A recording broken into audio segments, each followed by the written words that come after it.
Let's get started this morning. First of all, thank you for coming in early to school. I know that takes a lot of effort. Welcome to our fall testing results review. As you can see, our slide says fall 2012, which is what we're in, obviously, but we're going to be reviewing the 2011 results. And the reason for that is, you know that the 2012 results will not come in until in October, probably the end of October. So, why should we review the 2011 results? Well, it's to recall what works and what areas of growth we decided that we are going to concentrate on this year. It's also to review those programs that we put into place that we're going to continue with that have shown benefits, that reaped us some benefits by improving test scores. So it's to refocus ourselves on our mission of student growth and achievement. The first thing we're going to look at is our API index, or our Academic Performance Index. As you know, the Academic Performance Index is a state requirement, and it's a number between 200 and 1,000, and to rate schools statewide. It's to show improvement on a state basis, and it's used to rank schools. We are what's called a median API score. We have a score of 5, so when you on a scale of 10. But it's also, even though it's a state requirement, it's also one of the AYP or federal areas or criteria areas that we're going to be looking at. Our API score for last year was 646. In 2010, it was 642, and if you do the math, you'll see that there's a 4-point growth area, or a 4-point growth there. Again, the API is used for our adequate yearly progress. It is one of the criteria that we're measured on. Did we meet that on adequate yearly progress on our AYPs? Yes, we did, because it showed that we had a 4-point growth over the year, so we made AYP on that. Now let's take a look at our adequate yearly progress. As you know, it is a requirement under the No Child Left Behind Act, and schools must meet or exceed specific criteria on AYP. Again, it's a federal requirement. Now, AYP is measured in 4 different criteria sections: participation rate, percent proficient. These are our students that are at the proficient level or above the proficient level. This is also known as our annual measurable objectives. It's also, again, part of our API criteria. And the last one is our graduation rate. How many students are actually graduating in each of the subgroups? For us, for Belmont, we met 9 of our 18 AYP criteria. So did we meet them or pass the test? No, we did not. But what I really want you to understand is that for 9-10, for this 9-10 school year, 2009-2010, we also met 9 of our 18. Over the years, we have seen steady progress. All our scores went up. When we looked at our scores in all these different criteria areas, they all went up. Our programs that we've put in place to work on our AYPs are working.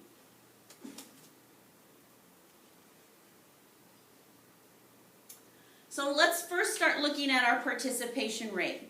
Now, the participation rate are all the students in the significant subgroups that are tested in English Language Arts and in math. Now, a subgroup, a significant subgroup, is any subgroup that has a minimum of 100 members, 100 or more.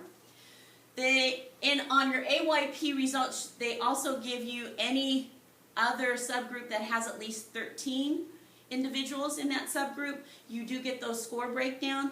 But as far as meeting AYPs, it only looks at the significant subgroups. And for us, we'll be talking about what those subgroups are in a minute. Measures are on English language arts. And in our English language art participation rate, out of 321 students that were enrolled in the school on the first day of testing, 303 tested. This is a 94%, not quite meeting the criteria. The criteria is 95, but when you look at the Y2 formula, which is another way to determine whether or not we met that criteria, which is a 2-year formula, we did meet it. So this was one of our areas of AYP that we met. The other area is math. On math, out of the 320 students that were enrolled on the first day of testing, 314 tested.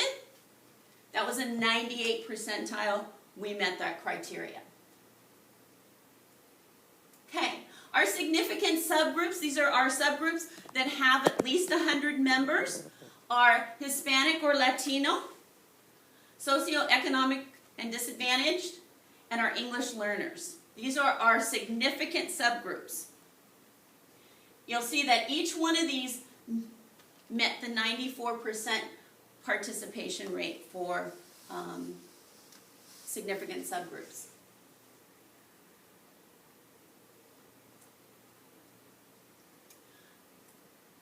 Again, we have 4 areas that we are testing in, or that AYP is the criteria is looked at on. Participation rate was the first one we talked about. The AMOs is next, the API, and again the graduation rate.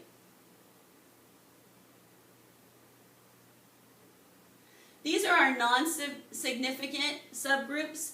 Again, I mentioned that they are given, or the test results for each of these subgroups are also given to you on your AYPs, but they're not calculated into your significant subgroups. These are in groups that have a minimum of 13 individuals. All of our subgroups, even our non-significant subgroups, met the math target rate, except for the Black or African American student. That subgroup did not make it. Everyone else did. The Black or African American students were at 88%. This is definitely an area that we need to look at. How can we better service these students? Okay, now we're going to look at the next criteria, which is the annual measurable objectives, the AMOs. And again, this is the percent proficient at proficiency or above proficiency on these tests. Unfortunately, this is one of the criteria that we did not meet when you look at the AYPs, but our scores did go up. We did not meet it in the math criteria or in the ELA, but again, we did show growth, and that's the one thing I want to really stress. No, we did not meet the criteria in either of the sections, but we did show improvement. So we are doing something right. We're on the right track. This is the AYP target scores in English language arts and in math. And you'll see the target scores show gradual growth. These are the targets. So for 2011, the target for the English language arts was 66.7, and for math was 66.1 for Belmont. These are our scores, okay? And you remember they were in the 66 range. Our scores for 2011 for English language arts was at 32.6. For math, which we do rate or score higher in, was 41.1. But again, if you look at our scores, you see that there is a steady increase in both sections. They go up. They may be just a slight increase, but it is an increase.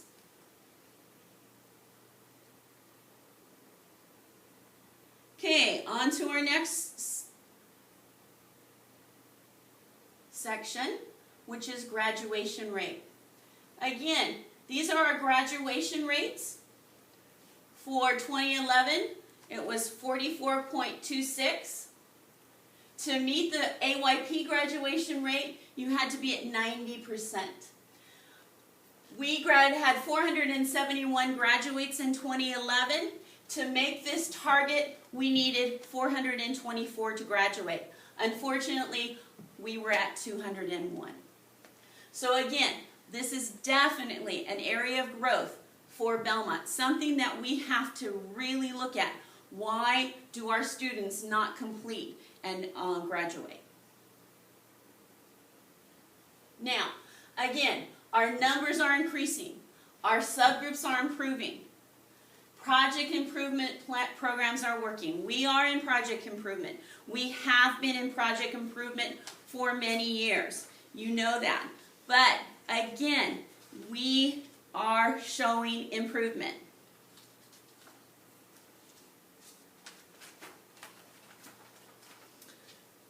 We entered progress improvement in 2001. Over the years, we've implemented many programs. And we're going to talk about a few of those programs that are reaping benefits and that we're going to keep supporting this year. We were blessed to have some grants, so they're going to be able to progress into the year. Our project improvement programs, Belmont was one of the first schools in Los Angeles to break the school down into small learning communities. This idea has really helped us increase our scores. We have a multimedia academy, as you know, LAMPS, and SAGE. These small learning communities, because of the grants that we were able to get, will continue this year. Our Multimedia Academy is the technology academy that integrates technology throughout the curriculum.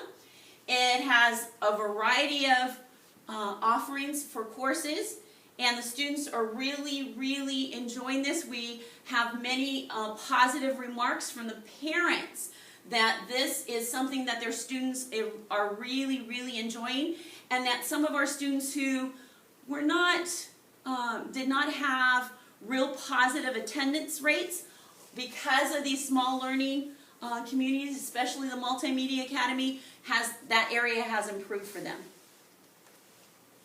The other one, LAMPS, Los Angeles Academy of Medical and Public Service.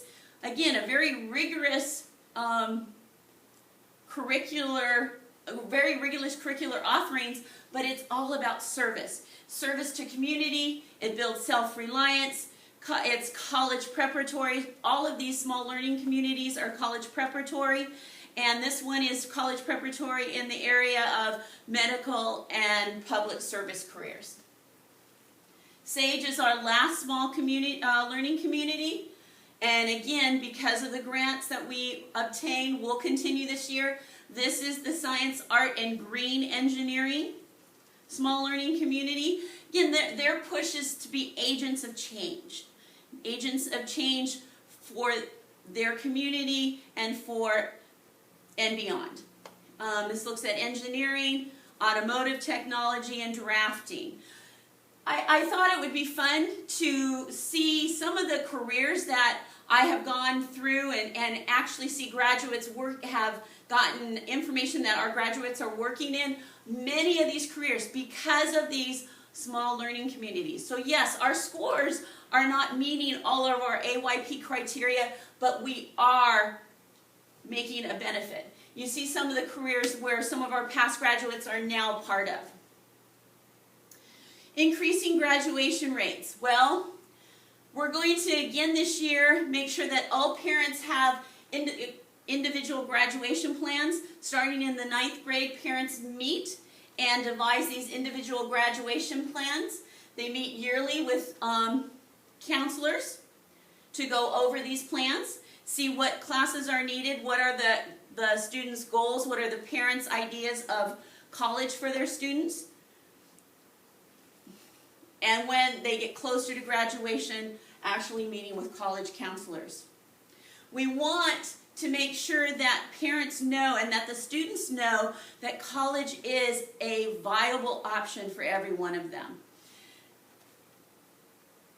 I personally feel to increase our graduation rates, we must increase our parental involvement.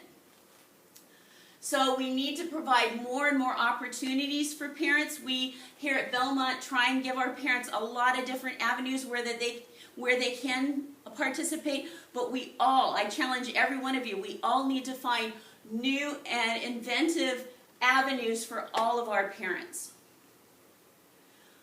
Our Parent Center, which is here on campus, again, will be operating this year. We're very, very fortunate to have this resource for our parents. Parent Center will also be offering workshops on parenting, college, English, any kind of curriculum helps. All of that will be offered through our parent workshops. Last, again, I thank you for all your hard work, for helping to increase our scores. It's not about meeting all 18. It's not about the fact that, yes, we're still in program improvement. The fact is that you are benefiting our students. The scores are showing that. They're increasing, and that's what is important. The departments, you will meet in your individual departments when the 2012 scores come in later this month or next month when they come in. So you'll go over those scores and begin your analysis of those scores. At that time, we will again meet. Programs will be adjusted as needed once that data has really been looked at and reviewed. And if you have any further questions, I'll be around. You can either address them to me or to your department chairs. Again, I thank you for spending your morning with me to go over this. I look forward to an exciting year at Belmont. We are making a difference. Keep up the good work.